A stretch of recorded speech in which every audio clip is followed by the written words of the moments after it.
Assalamualaikum warahmatullahi wabarakatuh. Di sini saya akan menjelaskan tentang pengertian dari hardware, software, dan firmware.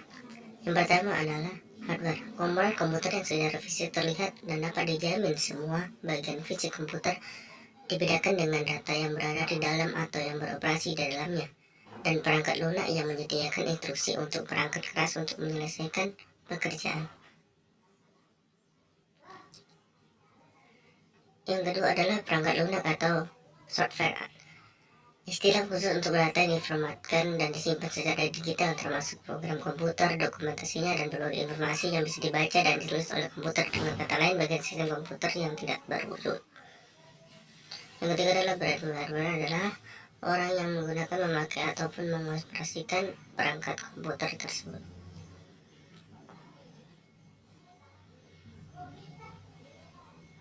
Kamu akan perlukan ketika kamu bekerja di Microsoft Word. Oke, tanpa berpanjang lebar kita langsung saja. Yang pertama kita punya Ctrl A. Oke, di sini saya punya contoh dokumennya. Oke, jadi Ctrl A itu berfungsi untuk memblok seluruh dokumen atau seluruh tulisan yang ada di file yang sedang terbuka. Misalnya kalau seperti biasa kita ingin memblok satu kata, itu kita blok seperti biasa, seperti ini. Akan tetapi kalau halamannya agak banyak, itu kita potong kalau menggunakan cara yang biasa. Jadi kita menggunakan Ctrl A. Oke, kita langsung tekan saja Ctrl, tahan Ctrl lalu tekan A. Ya. Maka secara otomatis seluruh tulisan, seluruh huruf dan angka yang ada di file Word tersebut akan terblok. Ya. Oke, dan yang kedua adalah Ctrl B. Oke, Ctrl B itu digunakan untuk menebalkan huruf yang telah diblok. Contohnya saya mau menebalkan kata puji dan syukur. Oke, kita blok dulu, di blok. Kemudian saya tekan Ctrl B. Ya, maka kata puji dan syukur ini akan tebal. Begitupun dengan kata pengantar ini di atas, ini sudah terblok dan sudah terbold. Jadi kalau kita mau hilangkan penebalan tulisan itu bisa kita tekan Ctrl B lagi, ya, maka dia akan kembali seperti sebiasa. Kemudian kita tebalkan lagi dengan Ctrl B, kita hilangkan lagi Ctrl B, ya, seperti itu. Oke, yang ketiga itu adalah Ctrl C. Ctrl C itu adalah C-nya itu berarti copy. Jadi Ctrl C digunakan untuk mengcopy kata atau kalimat atau paragraf. Contohnya, sekarang saya mau copy tulisan kata pengantar ini. Saya mau copy dan saya letakkan di bawah. Oke, saya blok dulu. Ctrl C tidak bisa berfungsi sendirinya. Dia harus ditemani oleh salah satu kontrol juga yang dinamakan Ctrl V. Oke, setelah saya Ctrl C, maka dia sudah tercopy tulisan kata pengantar. Kemudian saya langsung ke fungsi yang keempat. Oke. Ctrl V itu adalah digunakan untuk menempelkan kata yang telah di Ctrl C. Jadi sekarang saya tekan Ctrl V. Di ini kata ini adalah kata yang sudah tercopy dari tulisan kata pengantar. Contoh yang lagi, puji syukur, ini saya tekan Ctrl C, kemudian saya letakkan di bawah dan saya tekan Ctrl V, maka akan tercopy di bawah, tergandakan tulisan puji syukur. Oke, dan yang kelima adalah Ctrl E. Ctrl E itu digunakan untuk, ini saya hapus dulu, digunakan untuk membuat tulisan menjadi rata tengah.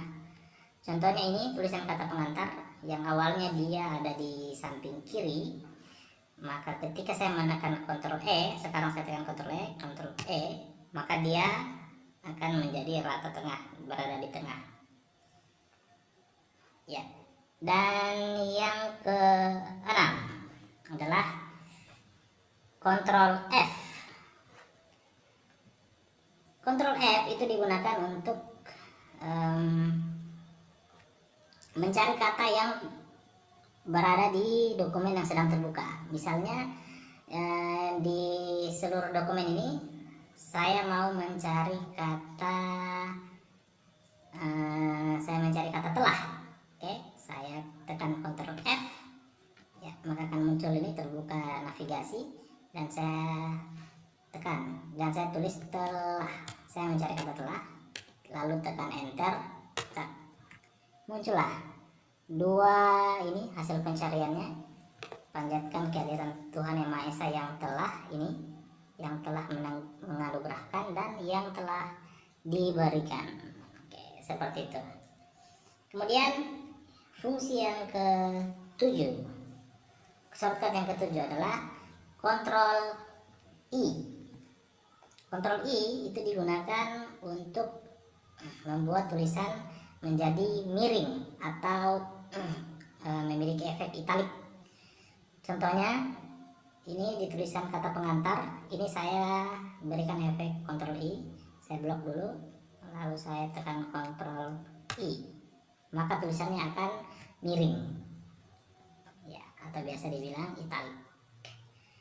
Oke, ya, kita beralih ke shortcut yang ke-8. Oke, yang ke-8 ini shortcutnya adalah digunakan untuk merapikan tulisan menjadi rata kiri dan kanan. Jadi ketika kita menulis, sebelum kita memberikan efek Ctrl J ini, maka tulisan itu akan menjadi seperti ini, tidak rata. Ini bisa kita lihat, ini kanannya, di rata kanan ini ada yang masuk ke dalam, ada yang agak keluar, dan lain-lain. Jadi jika kita menekan Ctrl J di dalam paragraf ini, maka dia akan menjadi rata kiri kanan. Coba kita tekan Ctrl J, ya, maka dia akan rata, kirinya rata semua, rapi, dan kanannya menjadi rapi juga.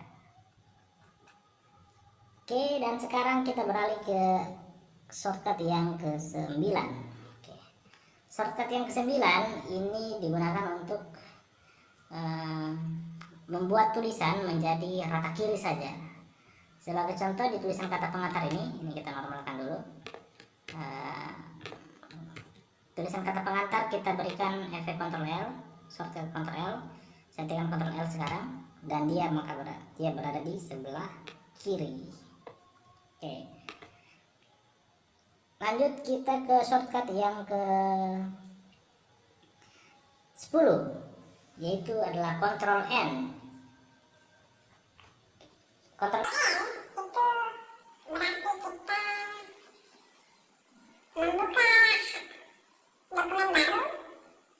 Sebagai contoh, sekarang saya tekan Ctrl N, maka akan terbuka dokumen baru yang masih kosong. Itulah fungsi Ctrl N, yaitu membuka dokumen baru. Saya buka ini, ya, Ctrl N lagi, saya Ctrl N lagi, ini dokumen 4 menjadi dokumen 4 selesai, Ctrl N lagi menjadi dokumen 5. Seperti itu. Oke, lanjut, kita lanjut ke shortcut yang ke-11, yaitu adalah Ctrl O. Oke, teman-teman sekalian, Ctrl O itu berfungsi untuk membuka dokumen yang sudah pernah tersimpan sebelumnya. Contohnya saya tekan sekarang Ctrl O, saya tekan, maka akan terbuka. Ini file yang pernah terbuka sebelumnya. Atau bisa kita browse, kita cari langsung di folder yang sudah tersimpan, seperti itu. Oke, lanjut di shortcut yang ke-12, yaitu Ctrl P. Ya, jadi Ctrl P itu berfungsi untuk nge-print file yang sedang aktif sekarang. Contoh ini kita nge-print, ini semua, ini bisa kita print. Kalau cara seperti biasa itu kita tekan file, kita klik file, lalu kita tekan print, maka dengan mengetahui shortcut Ctrl P, kita tidak perlu lagi melakukan hal yang sama. Kita